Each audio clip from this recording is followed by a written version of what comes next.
BVI Channel 1, and today on ECOSEA Economy of the Southeast, where we all talk about the economic life of Igbo land.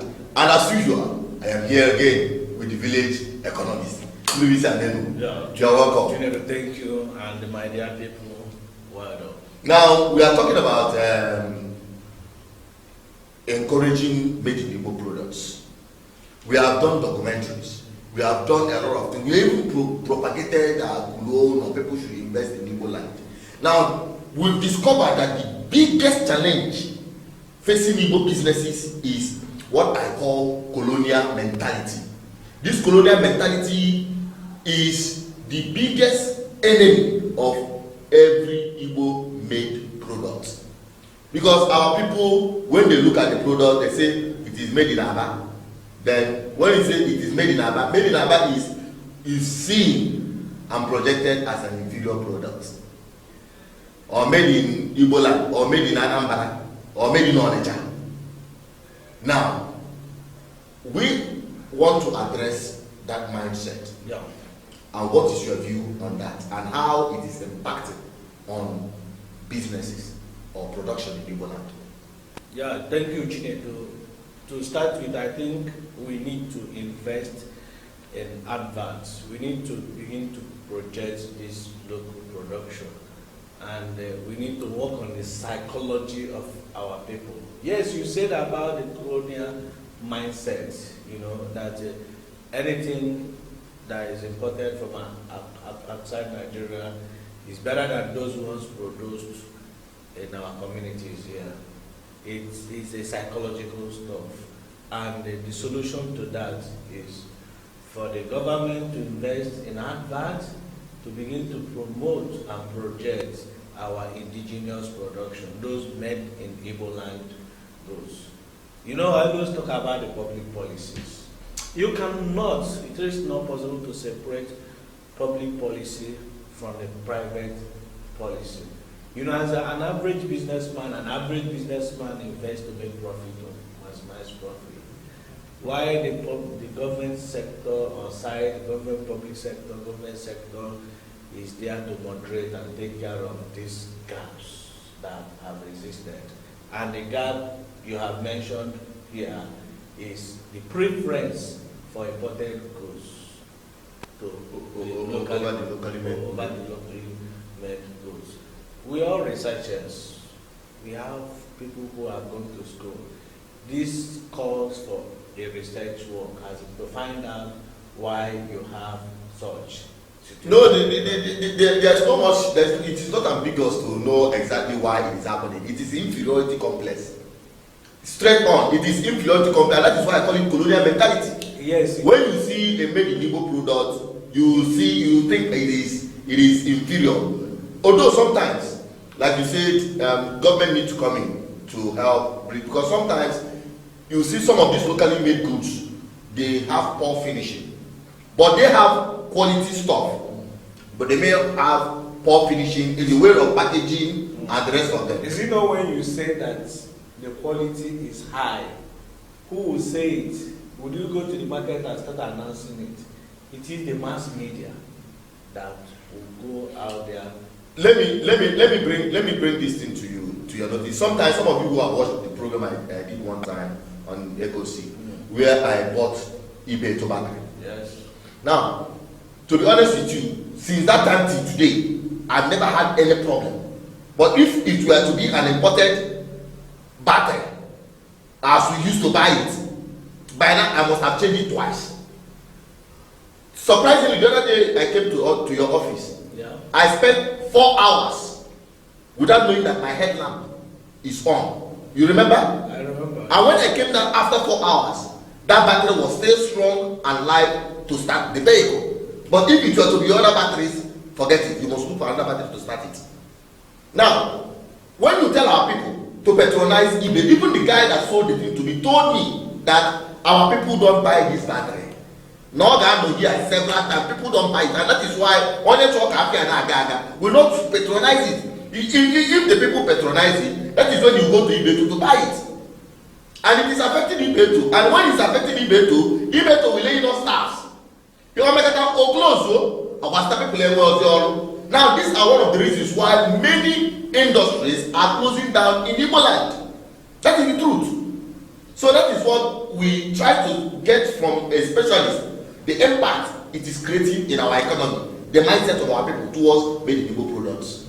No, Chinedu, you have said it, the impact it has on our people. If the people, I mean our people, are not patronizing those goods or products or commodities produced within Igbo land, the resultant effect is that the company will never grow. You know, the effect is that with passage of time, they will start laying off their staff. But like I said, I'm not saying I know the solution right now, but I said this calls for a research work. That doesn't mean that I don't know the solution. The solution, like I said, number one, is for us to invest in advertise these products. Coca-Cola is a known product, but the advert hasn't stopped. The MTN, the Airtel, you open YouTube pages, channels everywhere, you see Airtel, MTN is everywhere in the communities, but they still invest in advertisement, advertising their products. So also as banks you have everywhere. But our own people here do not understand the meaning of the investing in advertisement.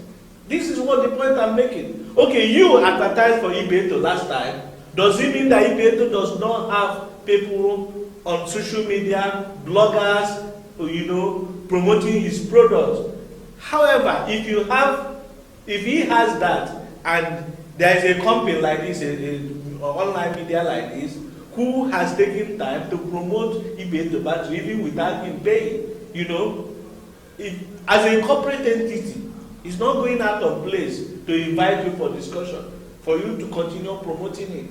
How much will he pay? What is the percentage of his operational cost that will go into promoting that product?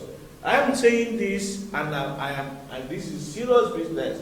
Our people do not understand what it takes to promote their businesses. You know, or exactly. If you call your dog Bingo, the dog goes home with Bingo. Yeah. If you say that this is foreign dog, your dog goes with foreign name or whatever. So the point is that you've talked about packaging, you've talked about final finishing. Yes. Or like there's a way you put on your clothes like this or your business, you know, that people will be attracted to come to you. This is not something you just make law by fiat and say that you must patronize locally produced. This is the competitive market. The market is too competitive. You have to compete with others. But this is where the public sector, government will come in. Government will come in terms of like what happened during the last time, that Buhari administration has to close the border. This is a way of encouraging the local manufacturers to, you know, to stand up to be counted and go into mass production to meet up the demand and supply. But there's already a gap in the market. The federal government has, through the public policy, came in to shut down the border so that those who are farming or producing within Nigeria should be able to sell their products. And that is where the government is important. Okay. Now that you mentioned that, I want you to bring up the issue of BVI rice, because the other time we mentioned that we're going into agricultural and encouraging agricultural produce in Igbo land. Because someone said sometime, one emir was quoted by saying that if Igbo goes out of Nigeria or separate themselves from Nigeria, hunger will kill them. They will not be able to survive because they don't produce food and the rest of them. Yeah. Now, we've come up to say that Igbos or Igbo land is food sufficient if our people can invest in agriculture. Now, the BVI agro and allied investment, what are they doing with respect to this rice? Beginning with rice, let's start with rice. Yes, Chinedu, you know we walk the talk. We lead by example. We don't just come here to talk, but we talk and do it so that you see it. We demonstrate what we're saying. You know, when you mentioned about this issue of patronizing locally produced goods, and I said it has to do with final packaging, final product, finishing touches. It has to do with promotion. You know, if you don't promote your good, nobody will know about it. Now, BVI has created a platform, and BVI has promoted so many companies. Chinedu has promoted a lot of, even by international market. You went there, you did the promotion. It was until then that even our people across the globe knew that there was a market like that, and they started asking questions. That is the effect of media, mass media. So now you are here to project other people's business, irrespective of who or where they are, where they are coming from. Your major interest is alive. Now BVI has come up with investment in Advert. The last time we went to a bar, we were actually looking for hectares of land where we'll start farming. We are looking at a system, such that we'll start producing our own, meeting up with our own demand, our local demand. Having known that our majority of the food items coming down here are coming from the north. So gap has been created, there's gap. So BVI is coming in to fill the gap. And that was what we did by, having a company called BVI Agro and Allied Investment Company. The idea is just to have a platform where people scattered all over the world will be given opportunity to think home and begin to look at the possibility that this is possible. A lot of people are not, they do not know that certain things are possible. So we are creating that platform to inform our people how possible it is to do business here, survive, and make it most profitable. Starting with the rice, what we have done is to intervene in rice value chain production. Okay. Over the years, you have farmers getting rice to the market, and then the marketers coming to off-takers to buy off those rice from them and then give them money to go back. But we've noticed that the pricing system here is not such that it is encouraging the average farmer who takes all the risk, who spend all the months in the farm, and at the end of the day, what you give him is not enough to take it back. So our intention is to intermediate by coming in to buy those rice from them at a very good price. That's number one. Number two, we are also coming in to buy high quality rice that will be comparable or compared with what you have from the foreign rice. Foreign rice. So we are looking at competitive pricing that is not exploitative, because we are mindful of that. Even though, yes, this is a business model that we're setting up, but we are mindful of the fact that we want to build a new system. We want to build a new system where you encourage a win-win situation, where everybody goes home smiling to the bank. Not to where the boy will be working. Monkey the work, baboon the shop. So this is what BVI is trying to do, to intervene and intermediate, come in between the seller and the producer and get it to the final point, which is consumer. So in the days to come, you will be seeing BVI rice coming to the market. And what we'll do, perfectly all right, is to give you a very good, high quality rice and at a very competitive price that you can't beat any place. What we have noticed by this, we are trying to do, is that with the closure of the border, our people are businessmen.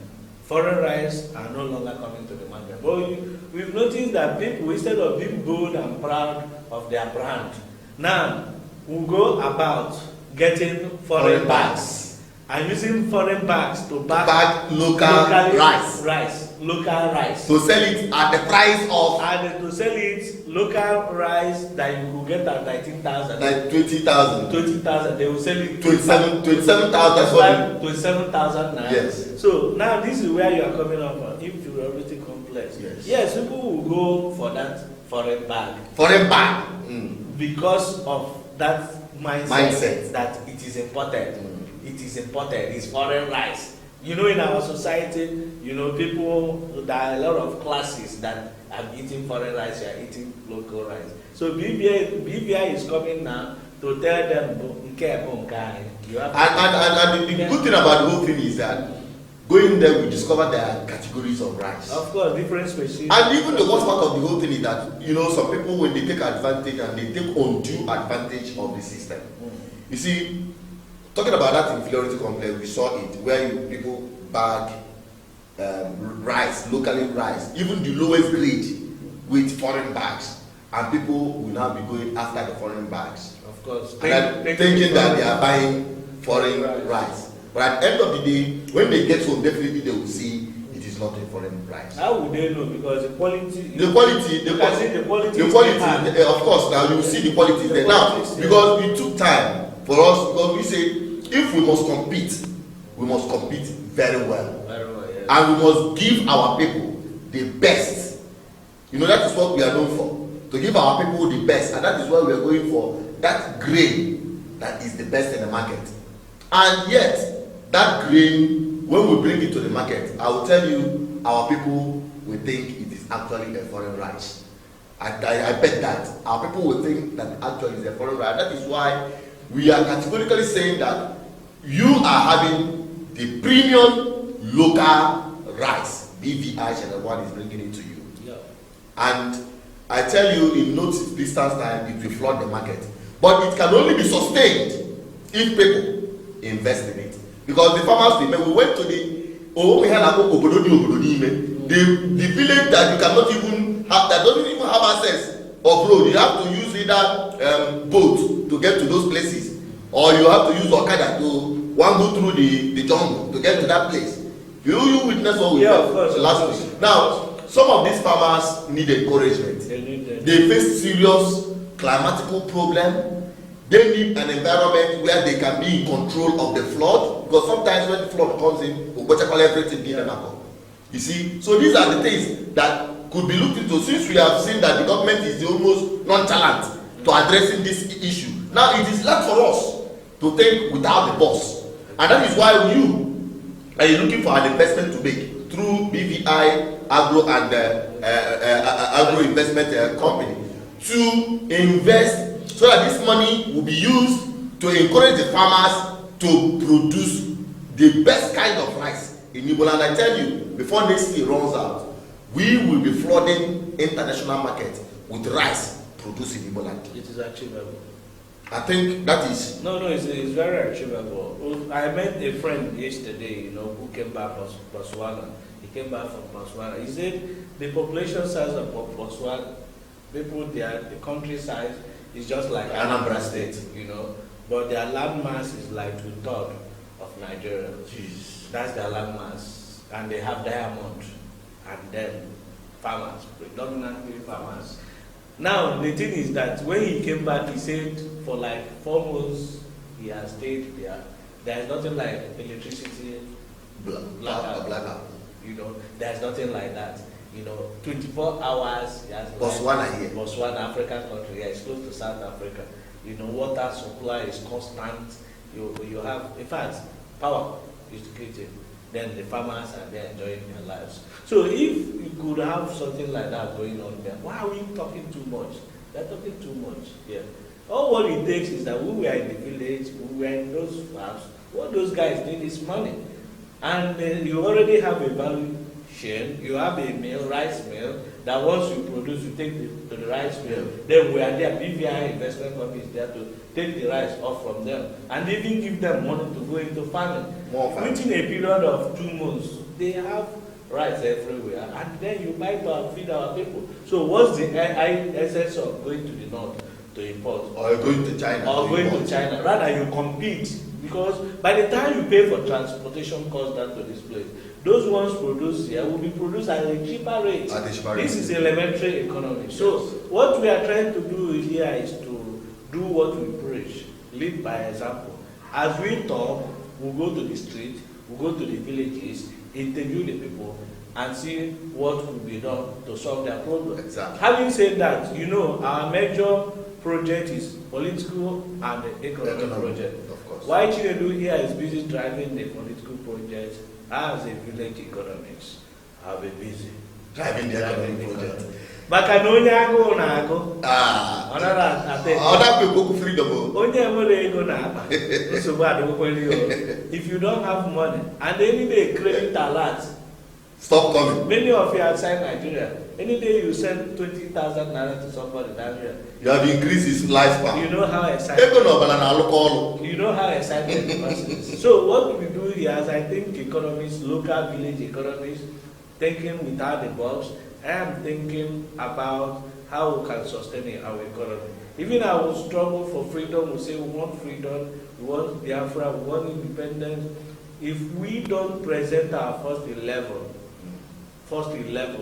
in economic struggle, in political struggle, we'll be wasting our time. Exactly. And this is, you may be thinking that we are fighting war, but even during the war, there are people into business. Exactly. So you have administrators behind the scene trying to put both, dot the doors and cross the T's. All those lines have to be crossed, even as you continue to struggle. If you don't do that, and you believe you are fighting the enemy, after the fighting, you come back to notice that your house has been It's on fire. or even your wife has been taken over by somebody else. So what we are doing is historical. Exactly. It's quite historical. It's not academics. It's not what. It's practical. It is what, as we do. You know, many people will be thinking that the last time you promised about going to a bar and acres of land, somebody said, Chinedu, how can you do this thing? What money do you have? You want to steal people's money? You want to deceive people? I love those people because they don't know what that. They don't even know us. Of course. They don't know the people and driving the BVI institution.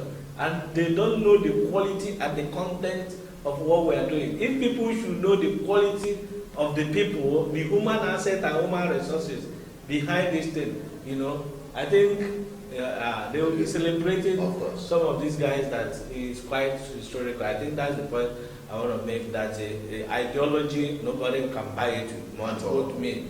Once you have ideology, nobody buys it with money. What drives us here, or like when I say me, my personal interest is public interest. It is not about exploitation, extortion, or a primitive accumulation. It is about laying down legacy, so that when I die tomorrow, somebody will remember me for something. And that is public sector interest. Thank you very much, Ingenuity. You have done very wonderful on this program. You have had it all. This is BVI ECOSEA, Economy of the Southeast, and we keep eating it until we have a home that we'll be proud of. That this is Igbo land, and by extension, Biafra. Keep watching, keep liking, keep sharing, keep engaging with us every Friday of the week. We keep bringing it to you, and don't forget to put me in your Christmas list, because people are already lining up behind me to receive the blessing you are going to bless me with. So don't say, God bless you, Chinedu, you are doing wonderfully well. There are people lining up, widows, people who do not have any hope for the next year. Maybe they will buy BVI like Of course, if people can also, encourage them. We can distribute BVI rice for a start, so you can place your order by as a form of donation, yes, so that more people this Christmas will eat the BVI locally, premium local rice. Thank you so much for watching, and stay blessed, and most especially stay safe, because I can. Yes. All right, we are signing out. Bye. The challenge, the pain, the gain, and the potential of doing business in southeastern Nigeria, the Biafran land. ECOSEA, growing the economy of the southeast. Think home.